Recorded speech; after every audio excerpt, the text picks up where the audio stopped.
அதிமுகவை சேர்ந்தவர்கள் ஒரு ஆர்ப்பாட்டம் நடத்திருக்கிறாங்க. அது உண்மையா இருந்தா கூட பரவாயில்ல. வேணுமென்றே திமுக மீது பழி சுமத்தக்கூடிய அளவுக்கு ஏதோ பேருக்கு ஒரு ஆர்ப்பாட்டம் பண்ணி பொதுமக்கள் மத்தியில் ஏதோ ஒரு பெரிய நிலவரம் எடுத்து ஒரு ஆர்ப்பாட்டம் நடத்திருக்கிறாங்க. இந்த அதிமுகவுடைய பாலிசி எப்படின்னா 5 வருஷம் கம்மிடுவாங்க, ஒரு 4 வருஷம் ஆள் இருக்கிறவங்க எதுவுமே தெரியாது. அதிமுக தேசியாவோட மச்சு பானையில் சொல்லி வச்சிருவான், ஆளே இருக்க மாட்டான். ஆனா இந்த 4 வருஷம் முடிஞ்சது பாருன்னா அடுத்த எலெக்ஷன் வந்து பாரு, அது முன்ன கிளம்புவான், பானையில சொல்லி வச்ச வேஸ்ட் எடுத்து கட்டிக்குவான். எல்லா ஊர்ல ஆர்ப்பாட்டம் நடத்துறேன்னு வருவானுங்க. அதனால இதெல்லாம் எடுபாடு இந்த நாட்டுல. நம்மளாம் நெஞ்சு நிமித்தி தைரியமா ஊர் உள்ள போலாம், அவ்வளவு சாதனைகள் நம்ம செய்யறது. நேற்று ஆர்ப்பாட்டத்தில் மருத்துவமனையில இந்த ஸ்கேன்லாம் இல்லை, டாக்டர் இல்லைன்னு ஒரு போராட்டத்துக்கு காரணம். இவ்வளவு பேர் வந்துருக்கீங்க. இப்ப போய் பாருங்க, ஏன் இந்த ஊர்ல இருக்கிற பெரிய மனுஷன் போய் பாருங்க. இன்னைக்கு இந்த மருத்துவமனை 7 மருத்துவர் இருக்கிறாங்க. ஒருத்தர் மட்டும் மகப்பேறு வீட்டுல போயிருக்கிறாங்க. ஒரு அம்மா ஒரு நாளுக்கு சரியா 785 நபர்கள் சிகிச்சை பெறாங்க. இப்ப அந்த ஆஸ்பத்திரி கடந்த 3 மாசத்துல மட்டும் 1032 நபர்களுக்கு எக்ஸ்ரே எடுத்து கொடுத்துருக்கிறோம். 81 நபர்களுக்கு ஸ்கேன் எடுத்துருக்காங்க. 81 பேருக்கு. இது உண்டா இல்லையான்னு நீங்க நாளைக்கு கூட செக் பண்ணிக்க, இப்ப போய் செக் பண்ணிக்க. இதெல்லாம் முற்றிலும் போய் திமுக மீது அபாண்டமாக போய் சொல்லி பொதுமக்கள் மத்தியில் திமுக அரசுக்கு, நம்முடைய முதல்வருக்கு, கட்சிக்கு அவமானம் ஏற்படுத்தணும், தப்பான பிரச்சாரம் பண்ணிருக்கிறது ஆட்சி கட்சி தான் அதிமுக என்பதை நீங்க பார்த்துட. இந்த பட்டா பிரச்சனை சொன்னாங்க. 10 வருஷம் யோகிய மாதிரி பேசுறீங்களா? 10 வருஷம் தொடர்ந்து ஆட்சியில் இருந்தது யாரு? நீங்க தானே. இந்த ஊர்ல இந்த இடத்துல ஒரு ஆளுக்கு பட்டா கொடுத்தன்னு சொல்ல முடியுமா? பட்டா கொடுக்க கூடாது உத்தரவு போட்டது அதிமுக. பெல்ட் ஏரியாவில பட்டா வாங்க முடியல, சேஃப்டி லிமிட்ல. இப்ப நம்ம தலைவர்கிட்ட நம்ம சொல்லி, முதலமைச்சர் சொல்லி, இது நம்ம ஊர்ல மட்டும் இல்லை, இப்ப நம்மளால தமிழ்நாடு முழுதும் விமர்சனம் ஆகி போச்சு. எல்லா நகரங்கள், பேரூராட்சி, மாநகராட்சியில் சுத்தி இருக்கிற அந்த பெல்ட் ஏரியாவில் தடையை உடைத்து பட்டா கொடுக்கணும்னு சொல்லி உத்தரவு போட்டு நீ 6 லட்சம் பேருக்கு பட்டா இப்ப ரெடியா இருக்கு.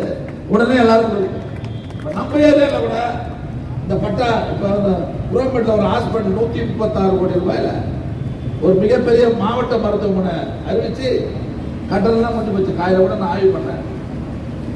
இந்த மாச கடைசியில அந்த ஹாஸ்பிட்டல் தரத்துக்கு தலைவர் அது பக்கத்தில் மிகப்பெரிய ஒரு விழாவை ஏற்படுத்தி பண்ணி 25,000 குடும்பங்களுக்கு பட்டா வழங்க இருக்கிறோம் என்ற செய்தியை இந்த ஆர்ப்பாட்டத்தில் நான் தெரிவிக்க விரும்புகிறேன். 2006 நம்ம தான் பட்டா கொடுத்தோம் தெரியும். அப்ப காஞ்சிபுரம் மாவட்டமும் சக்கரப்பட்டு மாவட்டம் ஒரே மாவட்டம் இருந்தது. நான் அப்ப அமைச்சர், தொழிலாளர் அமைச்சர். சத்தியமா சொல்றேன், இந்த 2 மாவட்டத்திலையும் 62,000 பேருக்கு பட்டா கொடுத்த ஒரே தலைவர் கலைஞர். இதுல ஒரு 5,000 20,000 பேர் கடற்கல தர விட்டாங்க. அதை விட ஒரு 7,000 பேருக்கு பேச்சு கொடுத்துருக்கோம். இல்லைன்னு சொல்ல முடியுமா? திருப்பூர்ல ஒரு நிகழ்ச்சி நடத்தி 3,500 ரூபாய் பட்டா கொடுத்தோம். செஞ்சூர்ல ஒரு மிகப்பெரிய விழா நடத்தி அங்க ஒரு 2,000 பேருக்கு பட்டா கொடுத்தோம். ஒரு 3 மாசத்துக்கு முன்ன செங்கல்பட்டுல நம்ம முதலமைச்சரே வந்தாரு, 14,000 பேருக்கு பட்டா கொடுத்தோம். இல்லைன்னு சொல்ல முடியுமா? இதே திருப்பரங்குன்றம் தொகுதியில, செல்வப்பெருந்தகை தொகுதியில ஒரு 5,000 பேருக்கு கூட்டத்தோட ஒரு நிகழ்ச்சி நடத்தி பட்டா கொடுத்துருக்கோம். இதுக்கெல்லாம் கடந்த காலம் இந்த மாற்றி வந்ததுக்கு அப்புறம். ஆனா நேற்றுக்கு ஒரு மேடை போட்டுட்டு பொதுமக்கள் மத்தியில் ஏதோ ஒன்று நீ பேசுறதுலாம் எடுத்துக்க முடியாது. எடுத்துக்குவாங்களா? 10 வருஷம் நீங்க தான் ஆட்சியில் இருந்த பெல்ட் ஏரியால தடை நீக்கி கொடுக்க வேண்டியதானே, ஏன் கொடுக்கல? அந்த அம்மா ரொம்ப வேகமா பேசி போயிடுறாங்க. அந்த அம்மாக்கு அதை நாங்க சொல்லி உங்களுக்கு தெரிய வேண்டிய அவசியமே இல்லை. அது எங்க மாமா வெற்றி கொண்டானையா இறந்த கூக்கா செல்வன் பார்த்தா அவர் கண்டா தெரியும். அந்த மாதிரி யோகிதான். இன்னொரு தெரியுமா உங்களுக்கு? மேற்கால இடத்துல பட்டாவே கொடுக்க கூடாதுன்னு கோர்ட்டு உத்தரவு. நிறைய குடும்பங்கள்ல இதே தொகுதியில 3,000-4,000 பேரு மேற்கால குடும்பம் போட்டு கரண்ட் இல்லை. நான் கோர்ட்டுக்கு போனேன், அந்த ஆணவம் நடந்திருக்கிறேன். எங்களுக்கு சாதகமா தீர்ப்பு வந்துருக்குது. இன்னும் ஒரு 10 நாள்ல யாரெல்லாம் மேற்கால இடங்கள்ல புள்ளி வந்து மின்சாரம் இல்லையோ அந்த குடும்பங்கள்லாம் மின்சாரம் வாங்க போகிற ஆட்சி திமுக ஆட்சி. அது மட்டும் இல்ல, இந்த நெமிலி ரோட பத்தி சொன்னாங்கல்ல, இந்த வருதா இல்லையா, நம்ம ஆரம்பிச்சு இவனுக்கு போடவே இல்லை. 2011-16 விரைவுபடுத்தி போடணும்னு சொல்லி அதிமுக ஆட்சியில இதே திருப்பூர்ல நானே ஒரு ஆர்ப்பாட்டம் பண்ணேன். மறந்துக்க மாட்டீங்க. வேக வேகமா போட்டாங்க. இப்ப சாலை விரிவாக்கத்துக்கு வேண்டிய ஏற்பாடுலாம் நாங்க பண்ணிட்டு இருக்கோம். இது தெரிஞ்சுனாங்க அவங்க, தெரிஞ்சுன்னு ஆர்ப்பாட்டம் நடத்திட்டா நம்மளுக்கு பேர் வந்துடும் சொல்லி ஆர்ப்பாட்டம் நடத்திக்கிறாங்க. நம்ம தான் அதை கொண்டு வந்திருக்கிறோம். விரைவில் அந்த சாலை அகலப்படுத்தி போட இருக்கிறோம் என்பதையும் இந்த நேரத்தில் நான் தெரிவித்துக் கொள்ள விரும்புகிறேன். சிவபெருமா கோயில்ல ஒரு பாலம் போட்டோம் நம்ம தான். 10 வருஷமா நீங்க தான் ஆட்சியில் இருந்தீங்க. அந்த சிவபெருமா கோயில் உள்ள வரகடத்துக்கு போகவே முடியாது. வரகடத்துல இருக்கிற வண்டி வெளியே வர முடியாது. எப்ப பாரு ஒரே டிராபிக் ஜாம். அனுபவிச்சிருக்கீங்களா இல்லையா? இப்ப நம்ம வந்ததுக்கு அப்புறம் பிரமாதமா அந்த ரவுண்டு பாலம் போட்டு இன்னைக்கு டிராபிக்கே இல்லாம சிவபெருமாள் கோயில்ல அந்த பாலத்தை அமைத்து தந்தது யாரு? திமுக ஆட்சி. நாம வச்சு நீ பண்றது ஏன் பண்ணல? அது மட்டும் இல்ல,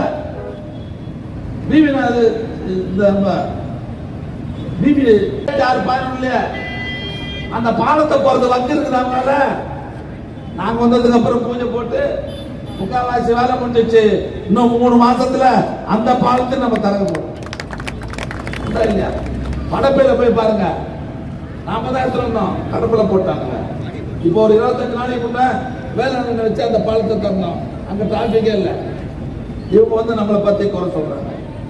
அந்த பகுதியில இந்த ஃபாரஸ்ட் சொந்தமான ரோடு இருக்குது. போன 10 வருஷத்துல ஒரே ரோடு போனாலும் இந்த ஃபாரஸ்ட் ரோடு. நீ பாலாஜி பேசல. நாங்க வந்து எத்தனை ரோடு போடுறது தெரியுமா? ஃபாரஸ்ட்ல திருப்பூர் மாம்பாக்கம், செம்பாக்கம், பனச்சாலை போட்டு முடிச்சிட்டோம். மண்டலூர் கேளம்பாக்கம், திருச்சேரி சாலை போட்டு முடிச்சிருக்கிறோம்.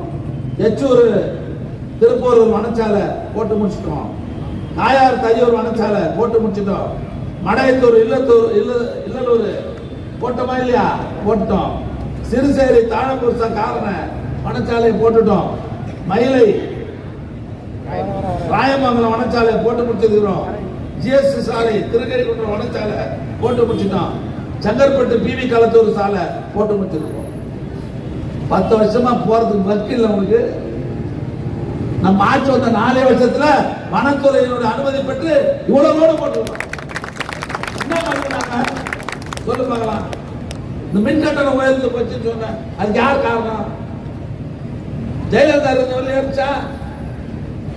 பிஜேபி ஆட்சி உதய மின் திட்டம் எடுத்து வந்தாங்க.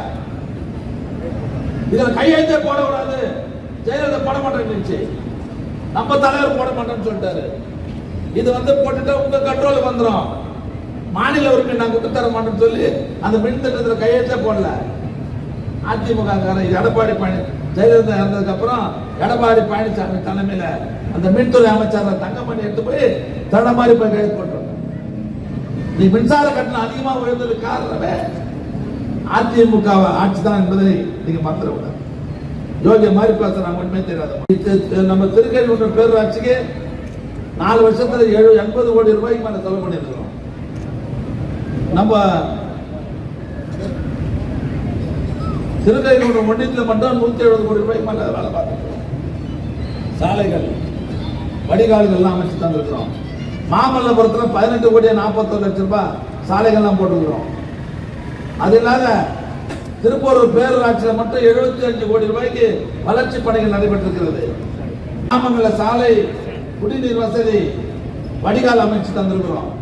இந்த 4 வருஷத்துல இந்த தொகுதியில மட்டும் 555 கோடி 3 லட்சம் ரூபாய்க்கு பல்வேறு பணிகளை செய்திருக்க ஆட்சி திமுக. இப்ப மாமல்லபுரத்தில் 10 வருஷமா நீங்க தான் ஆட்சியில் இருந்தீங்க. 2006-11 பஸ் ஸ்டாண்ட் உள்ள போடுறதுக்கு எடுத்து வந்தோம். ஒரு அப்ஜெக்ஷன் வெளியே எடுத்து போறதுக்கு ஏற்பாடு பண்ணோம். அப்ஜெக்ஷன் போட முடியல. 10 வருஷம் அதிமுக ஆட்சி இருந்தீங்களா? சனி ஞாயிறு மாமல்லபுரம் உள்ள போயிட்டு வெளியே வர முடியுமா? எல்லாம் சென்னையில் இருக்கிறவங்க மற்ற ஊர்களெல்லாம் டூருக்கு வரும்போது மாமல்லபுரம் வராங்க. 10 வருஷமா ஒன்னையும் கைட்ல. திமுக ஆட்சிக்கு வந்து இந்த 4 வருஷத்துல 120 கோடி ரூபாயில பிரமாதமான பேருந்த நீ மாமல்லபுரம் வெளியே கொண்டு போய் பாருங்க. நீங்க போய் நெமிலி கடல் நீர் குடிநீர் ஆக்கிற திட்டம் ஏற்கனவே கொண்டு வந்தது ஜெயலலிதா கொடியா செஞ்சு எடுத்து வந்த திட்டம் எடுத்து வந்த நாப்பா ஜெயலலிதா கொடியா செஞ்சு தொடங்கி வச்சாங்க. இப்ப 400 MND 2500 கோடி ரூபாய் மதிப்பில் இந்த கடல் நீரை குடிநீர் ஆக்கிற திட்டத்தை தலைவர் தொடங்கி இருக்கிறாரு. பணிகள் இன்னைக்கு வேகமா நடக்குது. பெரும்பாக்கத்துல 50 கொண்ட அரசு மருத்துவமனை, முட்டுக்காட்டுல கலைஞர் பன்னாட்டு மாநாட்டு மையம் கிட்டத்தட்ட 520 கோடி ரூபாயில வேலை நடந்தது. கிளாம்பாக்கம் பேருந்து நிலைய போட்டாங்கம்மா, எந்தவித அடிப்படை வசதி கிடையாது. லேசா மழை பெஞ்சாலுமே குடிச்சால தண்ணி வந்துடும், உள்ளவே யாரும் போக முடியாது. நம்ம ஆட்சி வந்ததுக்கு அப்புறம் கிட்டத்தட்ட ஒரு 200 கோடி ரூபாய்க்கு மேல செலவு பண்ணி எந்தெந்த பிரச்சனை இருந்தாலும் தீர்த்து இன்னைக்கு எவ்வளவு மழை பெய்ஞ்சாலும் எந்த பாதிப்பும் இல்லாத அளவுக்கு இன்னைக்கு அந்த கிளாம்பாக்கம் பஸ் ஸ்டாண்ட சிறப்பான முறையில் அமைத்து தந்திருக்கிற ஆட்சி திமுக ஆட்சி என்பதை நீங்க மக்கள். அங்கேயே பஸ் ஸ்டாண்டு, அங்கேயே பஸ் ஸ்டாப், ஊர் உள்ளவே இந்த போக்குவரத்தெல்லாம் சரி பண்ணணும்னு சொல்லி ஊருக்கு வெளியே 130 கோடி ரூபாய் மதிப்பில் பேருந்து நிலையம், பஸ் ஸ்டாப் வந்து 90% வேலை முடிஞ்சிருக்குது. நீங்க ஒன்னா போய் பாருங்க. இன்னும் ஒரு 3-4 மாசத்துல அந்த பஸ் ஸ்டாண்டை தர இவ்வளவு வேலையை நாங்க பார்த்துக்கோம். சின்ன கிராமங்கள் முதல் பெரிய மாநகராட்சி வரை மக்களின் அடிப்படை தேவைகளை எல்லாம் முழுவதுமாக நிறைவேற்றி தந்திருக்கிற ஒரே முதல்வர், நம்பர் 1 முதல்வர் நம்முடைய தலைவர். என்ன சொல்றேன், அவர் கிளம்பிக்கிறார். யாரு? எடுபடியார் இப்போ கிளம்பிக்கிறாரு. மக்களை காப்போம், தமிழகத்தை மீட்போம். முதல்ல உங்க கட்சி மீள்றா. ஜெயலலிதா விட்டு போன கட்சி முதல்ல அந்த மீது மீண்டும் அதை முதல்ல சசிகலா கிட்ட கொஞ்சம் இருக்குது, தினகரன் கிட்ட கொஞ்சம் இருக்குது, ஓ பன்னீர்செல்வம் கிட்ட கொஞ்சம் இருக்குது. இதெல்லாம் மொத்தத்தில் சேர்த்து போய் பிஜேபி கிட்ட அடமாட்டம் வச்சாங்க. அடமாட்டம் பிஜேபி கிட்ட வச்சு அடமாட்டத்தில் இருக்கிற அதிமுக போல மீட்டிங் வா, அப்புறம் மக்களை மீட்டிங் வருவேன். நம்ம தலைவர் ஸ்டைல ஆரம்பிச்சாரா, இவரு பேண்ட்லாம் போட்டுக்கிறாரு, இவரு ஆவ கையெல்லாம் மூஞ்ச பார்த்தாலே யாரும் ஓட்டு போட மாட்டாங்க. ஓட்டு போற முடிஞ்சால அதனால நீ எல்லாம் போய் படுங்கடா, அதெல்லாம் இனிமேல் வேவாது. நெஞ்சு நிமிச்சு நாங்க ரோட்டுக்கு போவோம், மக்களை சந்திப்போம். மக்கள் பிரமாதமா இருக்கிறாங்க. இப்போ ஒன்றிணைவோம், இப்போ உறுப்பினர் சாகிற வேலையை ஆரம்பிச்சாச்சு. இன்னும் நம்ம ஆளு நிறைய பேர் அதில் ஈடுபடல. தயவு செய்து வருகை தந்திருக்கிற நம்முடைய தோழர்களை அன்போடு சொல்லிக் கொள்வது, 2026 இந்த கனவுகள்லாம் ஓய்ச்சிட்டோம். மீண்டும் திமுக ஆட்சிக்கு வரணும். நம்முடைய 2வது முறை ஆட்சிக்கு வரணும், 7வது முறையாக திமுக ஆட்சி பொறுப்பு வரணும். அதனால வீடு போய் உறுப்பினர் சேருங்க, தெரிஞ்சு போயிடும். அதுல 5000 தான் சேர்த்துருக்கீங்க இந்த தொகுதியில. போராட்டம் நடந்தாலும் சரி, மறுநாளே அங்க ஒரு கூட்டத்தை போட்டு உங்க கதையெல்லாம் நாராடிச்சிருவோம். தேர்தல் நாட்டை நாங்கள் விடுற மாதிரி இல்லை. ஒண்ணு இந்த பொய்யெல்லாம் ஜனங்க கொஞ்சம் எடுபடாது. அதனால தான் நான் சொன்னேன், ஒன்றிய செயலர்கிட்ட பேரவை செயலர்கிட்ட. ஆக நான் நினைத்ததோட மிகச்சிறப்பாக ஏற்பாடு செய்து தந்திருக்கிற ஒரு அன்பு தம்பி